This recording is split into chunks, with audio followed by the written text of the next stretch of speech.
So this is a Raspberry Pi. I'll just unplug the power really quick. It's a little small box, and I add in a bunch of retro games on it. It's run by just let me pull off this lid here. It's run just by like a single board computer, have some fans, some heat sinks and stuff on it. And essentially you just plug in your controllers, internet if you want it, and all of that there. So I'm gonna turn it on and show you what it looks like. So this is what it looks like when it starts booting up. You'll see some just lines of code running. We'll do a splash screen. If you want something specific here, let me know and I can just create a different one than the RetroPie one here. But I'm gonna pause this and let it load. All right, so it takes about 30 seconds or so to load usually.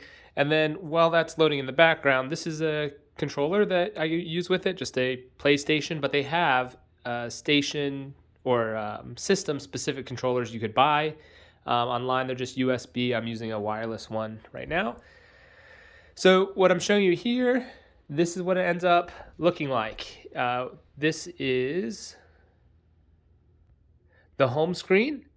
There's lots of themes, so you can make this look differently, or I can help you do that. But on the right-hand side, you'll see a toggle of all the different systems that are on here.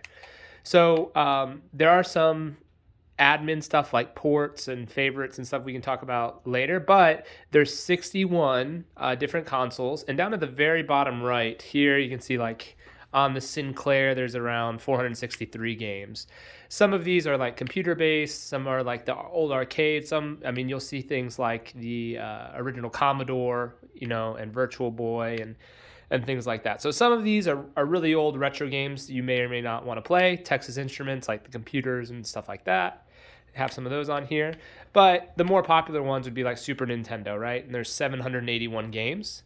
If I click on one, so you can see at the top I'm on Super Nintendo, and every game has a display video just showing you what the game would look like, right? So we can go to Three Ninjas, and you can see, so you get a clip, a description, the release, a little bit of metadata for each of the games. But we can go through here, and I'd say most of the popular games are here. If there's one that you really want and you want me to check, just let me know. But like here's the 3 Donkey Kongs, for example, right? So you can play these.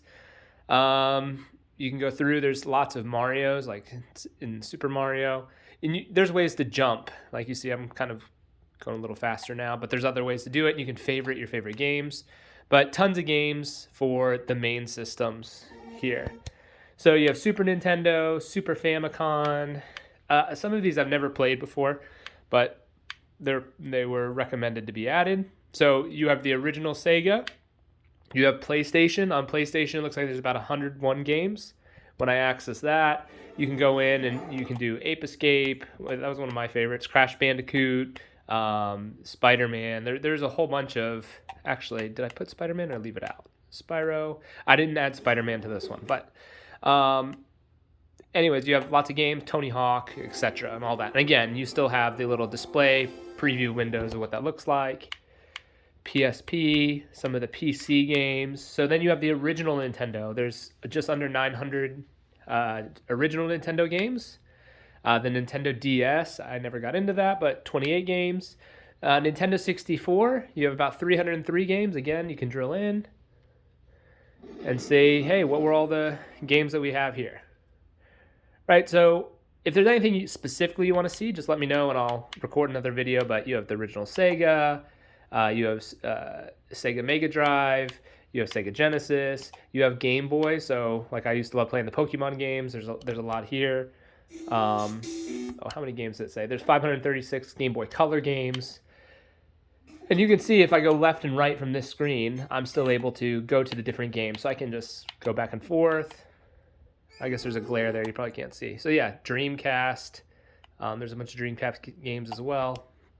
But anyways, this is in a nutshell what it is. It's an aggregation of different popular gaming systems all put onto that one credit card sized little box.